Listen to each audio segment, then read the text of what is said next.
Over half of Gen Z Americans are living with their parents due to inflation and economic woes. That's what we're going to be talking about in today's video. We're going to be covering a story from Zero Hedge titled Inflation and Economic Woes Lead 54% of Gen Z Americans to live with their parents. And so we're going to talk a little bit about the economy, a little bit about how millennials and Gen Zers, Zoomers have both kind of gotten fucked. And how their lives and careers have been difficult to get started. I actually haven't read this article yet, so we're gonna take a look at this article together. One thing that's interesting, so both millennials and Gen Z have both really kind of gotten fucked in terms of like getting their life started. The oldest millennials graduated on the heels of the Great Recession.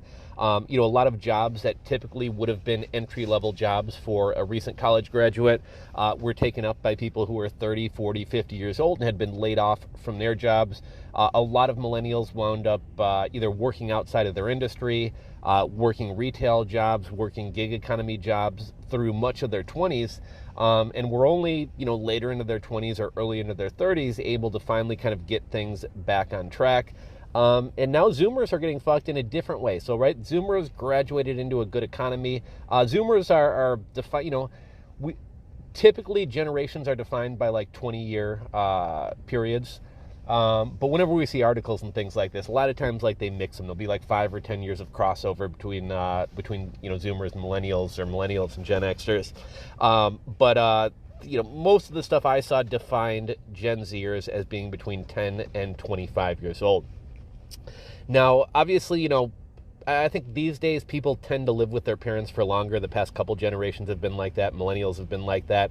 We were kind of starting to learn more about people and human psychology, and we're learning that, young people's minds don't develop into the minds of adults until they're 25 years old, which makes you wonder, like, how were our grandparents able to start families and get jobs and buy houses at 18 years old? I mean, we're living in a different world, right? Like, when our grandparents were growing up, when our great-grandparents were growing up, you would come out of high school and get a job working at a retail store, working at a shoe store, working at a factory, and make enough money to buy a home, have a family, have a stay-at-home wife, have 2 cars.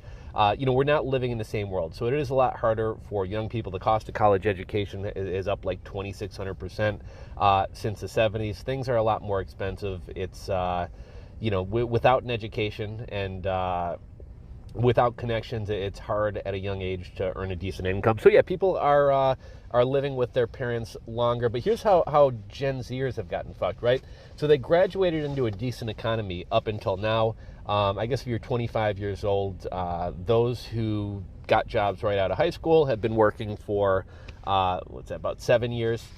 Those who went to college have maybe been out of college 2 or 3 years, enough to build up some savings and move out.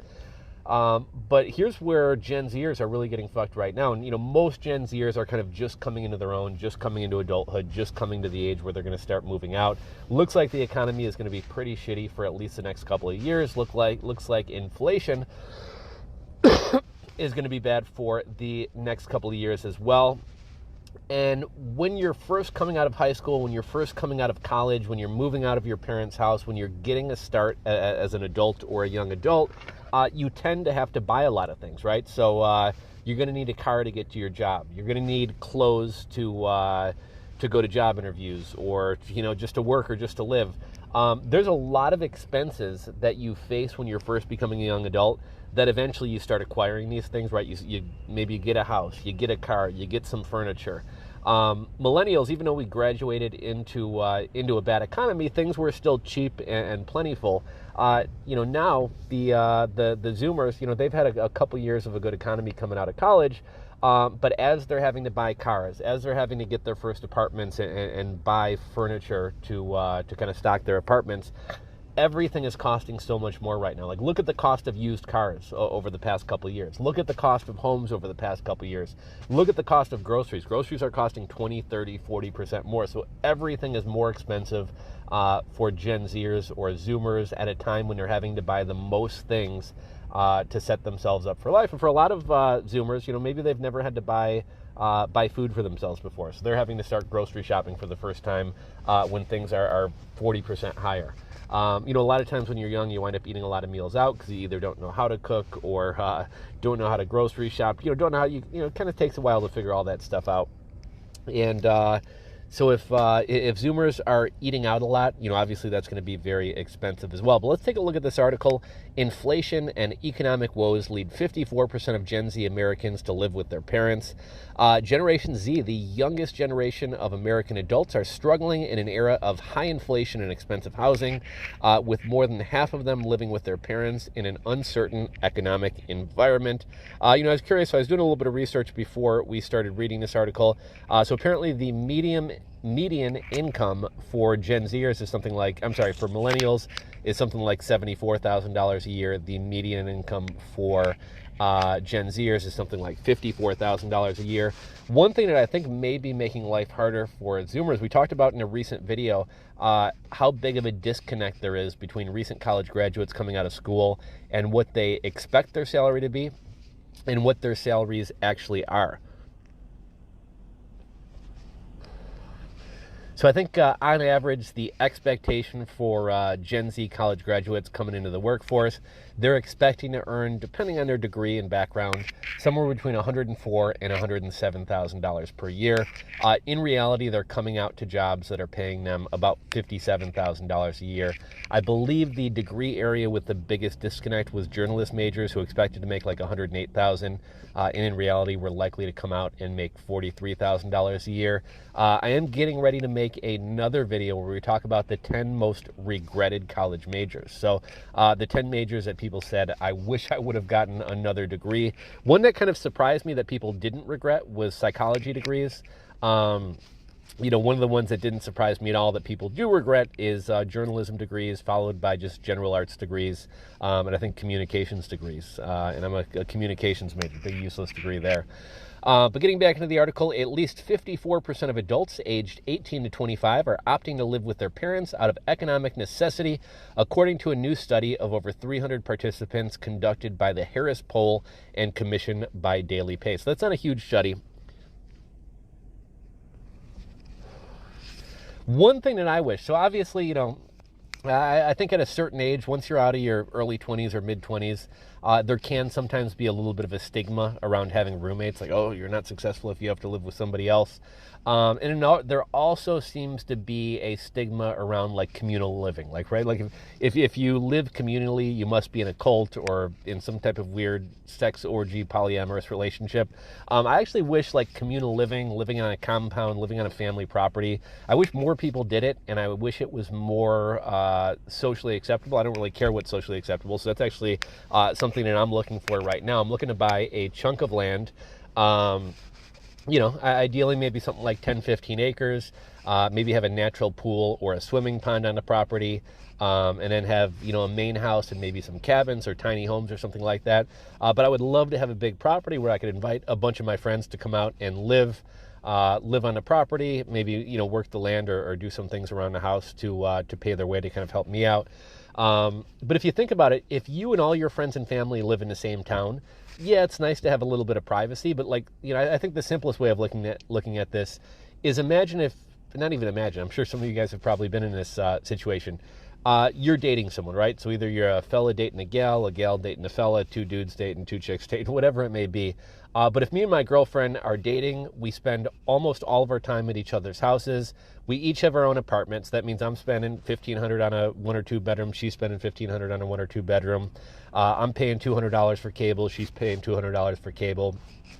Even if we don't use our utilities at all, right? There's a pretty hefty fee just to be connected to the water lines, the sewer lines, the power lines. We're spending $200 to $500 on utilities. We're each buying food. We all have all these expenses that are kind of multiplied.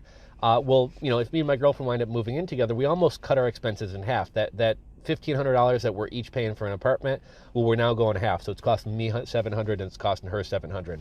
That $200 that we were each paying for cable, $400 in total. She pays $100, I pay $100. Our $200 cable internet is taken care of there. Same with utilities. All your expenses basically get halved.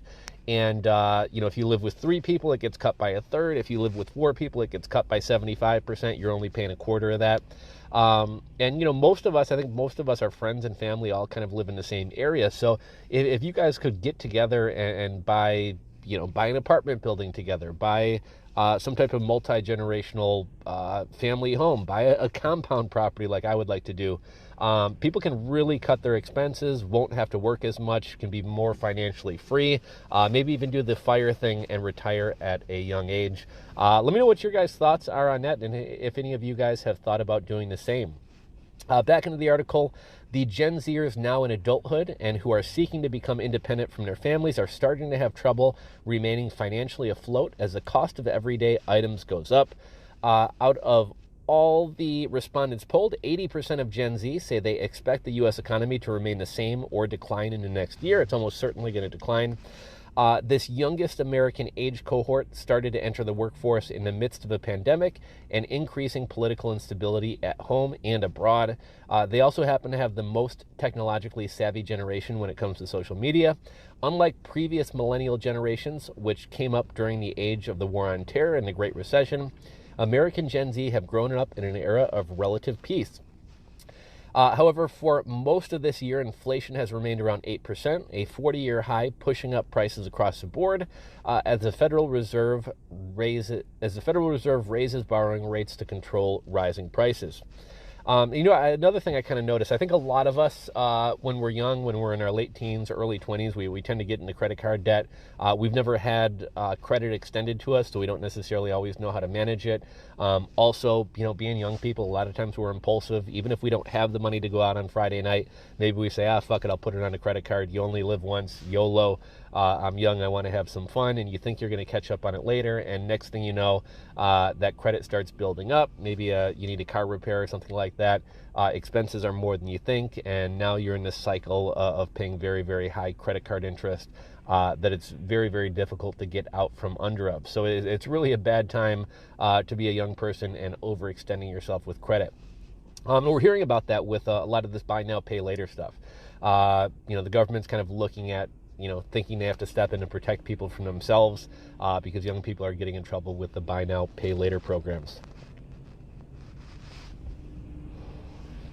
A spike in housing and rental prices across the country since the pandemic have also made it hard for young adults to find an affordable home. Gen Z is facing an initial disadvantage entering the workforce. Much like the millennials over a decade ago, many of these young Americans are very concerned about their long-term financial prospects, according to the survey. Between COVID, inflation, and a looming recession, Gen Z has kicked off adulthood in the most uncertain of times. Janie Walden, Chief Innovative and Marketing Officer at Daily Pay, told Fox Business.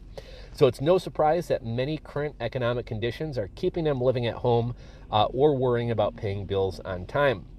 Only 28 of those surveyed between the ages of 18 and 25 said they were regularly able to pay off their bills on time. About 41% said they were concerned rising inflation would make it more difficult for them to pay their bills over the next year. And 38% expect that the necessities like food and fuel would become more expensive to buy. And, even though they're kind of starting to try to create a narrative that inflation is tapering off, that's not looking at food and fuel prices, which are most of our major expenses and something that all of us have to buy. Even Jay Powell's saying inflation is going to continue getting worse until, at the earliest, the end of 2024, maybe even early 2025 and into 2025. Back into the article, the study also found that rising costs have greatly affected the ability of many of these people to save. Potentially most concerning is Gen Z does not feel they will be able to save for the future, said Walden. An alarmingly significant 78% of those surveyed admit that they have saved less compared to last year or have the same amount of savings as they did last year, while some have not been able to save at all. And during the pandemic, when people were staying in, they weren't vacationing, they weren't going out to bars, they weren't going out to restaurants, They weren't having to commute to work and weren't having to take on a lot of those expenses. People kind of got flush with cash. That on top of stimulus money. That's why markets rose. That's why housing got crazy. That's why crypto prices went nuts. But we're seeing, and this isn't unique to Zoomers or Gen Zers, where we're seeing saving rates fall and debt rates rise among everybody across the board. Young adults remain optimistic about the future. However, many of the Gen Z are less pessimistic about their long-term economic future, with only 33% worrying about finding a house due to high prices, while only 20% of them are finding it difficult to pay for healthcare for family members. This report demonstrates the need for employers to provide meaningful and impactful financial benefits to help their employees, particularly Gen Z, despite having the negative effects of inflation, said Kevin Koop, CEO of Daily Pay. Nearly 72% of Gen Z in the workforce said that having their salaries delivered directly in their accounts at the end of the day, instead of waiting for their regular pay period, would aid them in paying bills on time. People want to be paid out on a daily basis. The survey recommended that employers could better assist their workforce by applying these changes to help their younger workers take care of their monthly expenses. So essentially they're saying if somebody's going to make $700 a week, rather than paying them $700 at the end of the week or $1,400 on a bi-weekly paycheck, that they should just be paid out $100 every single day. It seems like it would be kind of a headache and expensive accounting-wise, but whatever. So what do you guys think about this? If any of you guys out there watching the video are Gen Zers, what challenges are you facing? Are you finding it difficult, coming into adulthood, moving out on your own and having to take on a lot of these expenses, like getting your first apartment, buying food, buying furniture for your place, maybe buying your first car, buying a new car? Is this challenging with the current inflation that we're dealing with? How do you feel about the future? How optimistic are you about the future? And anything else that you guys have to add, any thoughts, comments, opinions, go ahead and drop them below in the comment section. If you enjoyed the video, give it a thumbs up. If you're not subscribed to the channel, click that subscribe button down below and ring the bell, and I'll catch you guys on the next video.